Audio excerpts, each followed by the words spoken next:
Greetings, everyone. I'm very excited today because, as many of you know, I have been organizing the Dreaming Women for the last couple of weeks, trying to get us all together.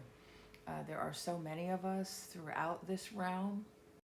So a few of us gathered together into a Dreaming Woman Council in order to bring our dreams together. Of course, we have many of the same visions, the same dreams. Our guides speak to us in many of the same ways, but we all have our own background, our own way of expressing ourselves, our own unique voice. The truth has a way of finding the messengers it needs, and we are those messengers who have been taking the messages we receive and delivering them to the people. So today I want to tell you a story, another chapter in my story, and I also want to give you a message.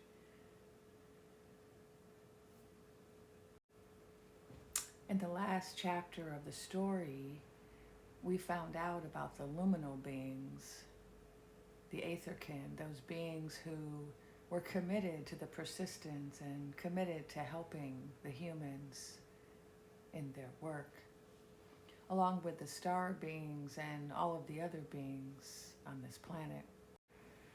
But the people found themselves living in difficult times, for they were in the midst of a terrible campaign of shock and awe, one thing after another.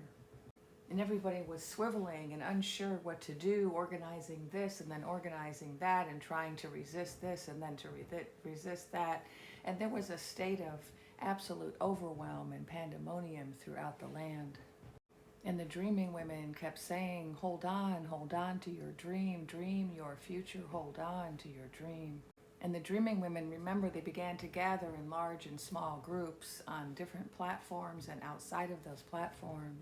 And the people began to gather on and off the platforms in large and small groups, people who were active people who liked to be out in the realm, being active, doing active things, organizing activities to resist.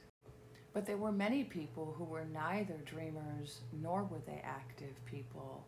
And instead they were at home, sad and despairing, feeling put upon, feeling oppressed, feeling hopeless, feeling apathetic, feeling as if there was nothing they could do. But the active people said, there is so much we can do. We have this activity and that activity, and in this state and that capital and this capital, and people are writing letters and people are making phone calls and people are codding the boys and refusing to patronage certain merchants, and there are so many activities that people can do. But with each passing day, there was yet another big that people had to deal with, and some people still felt overwhelmed. And so the Dreaming Women gathered into a council and they said, let us put our heads together, let us put our dreams together so that we can help the largest number of people. And the Dreaming Women began to get up on podiums and platforms to deliver a message with a sense of urgency. And this is an urgency born of love, an urgency born of a vision, having one vision in your mind and seeing something else transpire in the world. It creates within us a sense of urgency, a sense of mission, of purpose. And the Dreaming Women are on a mission. We are each one of us called by spirit to this work, each one of us put into this position to lead the dreaming. And we didn't choose this, we didn't ask for this, but here we are nonetheless. We are here because we were born for this and we were made for this. And so we come now to be of service. And we come not just with words, but we come also with suggestions, with ideas. We come with kits full of tools that can be used, and we come with the encouragement to let you know, to remind you that you have so many tools in your kit. And so we have a message for you, and we also have some tools. So let me start with the message. For all of the Dreaming Women are standing up now, and we are asking you to stand up, all of you dreamers. We are asking you to find a platform somewhere, stand on a park bench, get up on a newspaper stand on some steps, Climb up onto the roof if you have to, but raise yourself up so you can see the full perspective, so you can see where we really are and where we're really headed. And I am one of those dreaming women. And I have a message.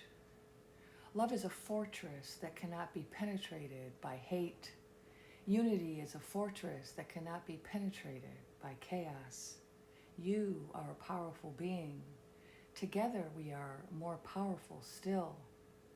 United in our actions, we cannot be defeated by the actions of others. When we dream our own dreams, nightmares cannot worm their way into our consciousness. As our flowers, the lotus and the jasmine, have told us, only when it is dark enough can you see the stars, and we are the stars. Instead of feeding the nightmares of the villains, let us feed the visions of the heroes. Let us be our own heroes with our own visions for the future. And let our dreaming make it so. And one by one, each of the dreaming women stood up on her platform or his platform or their platform, for the dreaming people were of many genders, and each one of these dreamers climbed up on their platform to deliver their message of hope and love and unity. And what is your message? What message will you deliver to your people, your community, your family? For each one of us has a vision, each one of us has a message, each one of us is here to uplift the consciousness, to aid and support the suffering, to help those who are struggling.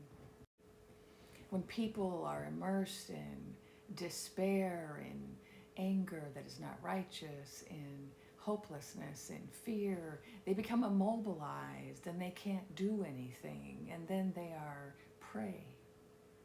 And we are not prey. We must rise above. We must rise our energy up. We must move out of fear and despair up into courage, and beyond courage into self-empowerment. We must remember who we really are and what we are capable of. We must step fully into that power. We are not powerless beings. Nobody can make us that way. And we only need a little percentage of us, a certain critical mass of us, to raise our consciousness out of fear and despair into courage, into hope, into self-affirmation, into love and unity. We only need a certain amount of us to do this, and you can be one of those people rising up your consciousness, moving your emotion up. You can be that beacon of light for everyone around you. You can be the one to say, it's okay, we're gonna make it. I can see the future, and the future is brighter. So let us continue our story. After all the dreaming, people stood up on their platforms and delivered their messages.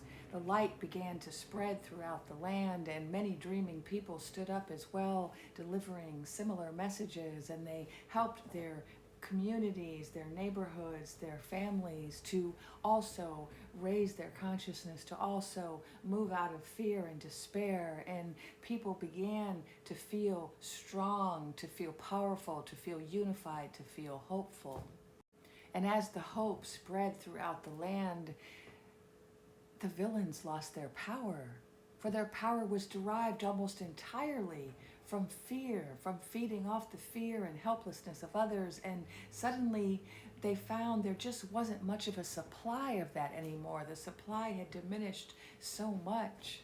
And instead of focusing on the villains, we found ourselves focusing on one another, on our togetherness, our sense of community, our love for one another. And we all began to meditate together each day at 6 a.m., at noon, at 6 p.m., uniting our vision and our light. Love is a fortress that cannot be penetrated by hate or fear. Each day we visualize this fortress of love around us. We visualize a future where we are free and happy. We focus on love, for we have no time for hate or fear. Ashe, aho.